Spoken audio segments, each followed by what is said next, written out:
Eh ben, Pack and Paddle, à la base, c'est un projet entre potes. Donc, on est guide, on vit en Norvège, on est vraiment tombé amoureux de ce pays et on adore les activités de pleine nature. Et du coup, on s'est dit, bah, pourquoi pas essayer de faire partager ça au plus de gens possible. On sent qu'il y a pas mal de gens qui rêvent un petit peu d'aventure en ce moment. Et du coup, nous, on a voulu proposer ça, partager un petit peu notre mode de vie. Et du coup, on s'est dit, vas-y, on va créer une petite entreprise, quelque chose de nouveau. Et ça a donné Pack and Paddle.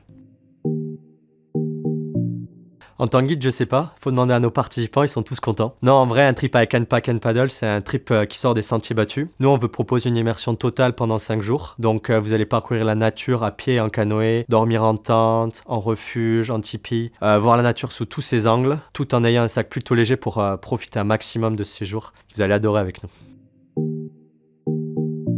Une journée type sur notre séjour, ça commence vers 8 heures avec le petit déjeuner qui est servi par les guides et préparé par les guides. On va démonter le camp et puis après on va commencer la rando ou alors le canoë et ce qui va prendre 4-5 heures. On va avoir la pause au repas du midi et puis la journée elle va être ponctuée de points culture sur l'environnement, sur l'histoire de la région et puis aussi des jeux si c'est sur la partie en canoë et on va arriver vers le campement vers 16-17 heures.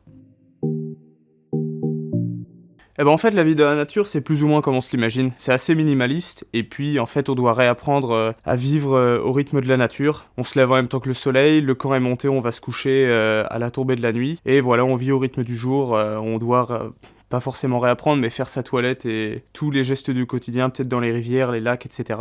Mais ça a vraiment énormément de vertus, c'est très relaxant. Alors après, il y a tout un tas de clichés qui viennent avec ça. Par exemple, est-ce qu'on chasse, est-ce qu'on pose des pièges, etc. Alors non, on peut récolter des baies, des plantes, etc. Mais en général, on chasse pas. Nous, dans notre cas, toute la logistique en fait est prévue en amont pour que la nourriture soit déjà placée auprès des camps ou des refuges où on va aller, etc.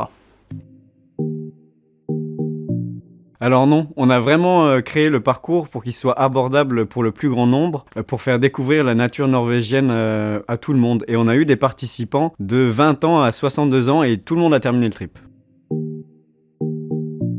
Donc alors pour venir avec nous, c'est à partir du mois de juillet jusqu'à la fin du mois d'août. Il y a un nouveau départ tous les dimanches et un départ par semaine. Donc si vous voulez plus d'informations, vous pouvez regarder notre site et le lien sera en description de cette vidéo. Et je vous dis à bientôt en Norvège.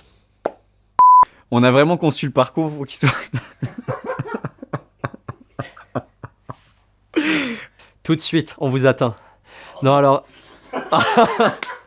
C'était trop ça.